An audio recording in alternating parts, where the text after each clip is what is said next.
Hey, what's going on, ladies and gentlemen? My name is Rage, and we are back today to talk about some of the best non-mythic mutant characters that we can start using. As you can see, time recording, less than 4.5 hours here to go for the Hellfire Dimension event. And this event right here, you can already preview in its full entirety. You can take a look at what the rewards are going to be like, especially once you tap on the 100%. You can see there's a mix here of Gear Tier 20, Crimson Gear, Gold, ISO 8 Purple, and among other things that they're going to be able to reward along the way. So remember, with these runs, you typically want to maximize the most you can, because with each node, it also looks like there's going to be rewards upon the completion, right? And what I really like about this is the fact that you can already kind of start previewing some of the characters and enemies that you're up against. And guys, unfortunately, you know, for those of you, oh, sorry, let me go actually to node 1 here. Where do you actually start? Is this the first node? There we go.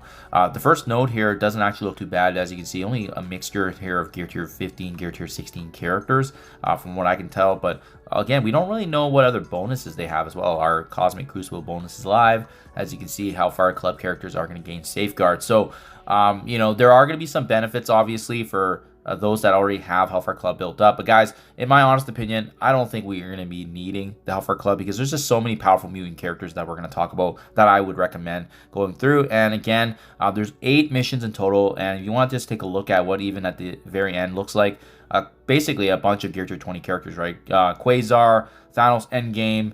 I've got a mix here of the Hero Asgardian squad. We also have, as you can see, Annihilators respectively, and a couple of Hellfire, and as well even just the Thunderbolts. So, you know, a little mixed here and there in terms of what we're expecting, but the good news is that it doesn't look like they'll have some of the most powerful teams and all their team synergies, which is great. So what I've done is I've taken a look at the roster, and I've taken a look at, you know, what all the mutant characters are right now in the game, as well as non-mythic. And like I said, guys, we're not going to be too entirely focused on Hellfire, because as you're in a similar situation myself, you likely would have already just barely unlocked the Zazo from the Command Center rewards, and he is purchasable in the Antimatter store, but you might not have all the synergies ready to go. And to be honest, guys, there's a lot of strong non-mythic mutant characters that we can actually take advantage of in this run. So let's talk about it. First and foremost, I think the no-brainer here is going to be Emma Frost X-Men in addition to Shadow King. Both these characters obviously being part of the only Battle World team right now for Astro. But as well, both these characters likely being built up already if you've already progressed along your way to Age of X, or you're planning to finish Age of X and unlock Xavier. Emma Frost X-Men being utilized in Global Heroes. Shadow King being utilized in the Cosmic Villain section. Highly, highly recommended for both. They're very impressive characters. Jean Grey, I also brought her into Global Villains, and you need her every single day anyways for her value in the raids. Her synergy with Hercules and whatnot, so it makes sense to build her up. You may not want to bring up all the way to Gear Tier 20 if you don't plan on using her as part of Xavier, but I do recommend it, guys, just because of the fact that she has a lot of value that she provides, especially if we bring up some of these respective X-Men characters. She's also going to be providing defense up to them at the start, in addition to a barrier of her 30% HP. So obviously, the higher you have her, the better off your team is actually going to start off in that standstill. And we can't talk about mutant characters, non-mythic, without talking about Old Man Logan here. One of the best legendaries in the game. It is unfortunate that he kind of got, you know, really gated behind not being able to be brought up into Age of X, because the nodes actually are planned to work against him. But for a situation like this, he's almost an absolute staple, guys. So Old Man Logan, he is absolutely going to tear it up.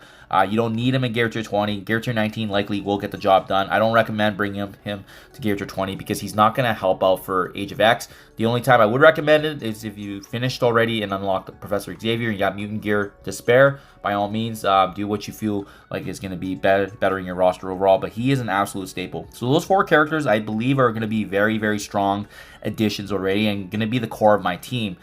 Then the next question remains, you know, how are we going to round out the rest of this team? Is there other characters that can make this team better? Well, it just depends on what we're up against, right? If you have a character like Storm, you built her up, you can actually save her charges for maybe a massive ultimate ability that we can unleash. So I think she's going to be a great utility character that we can prep earlier on. So bring her into the earlier nodes where it's weaker, build up her charges, save it for later.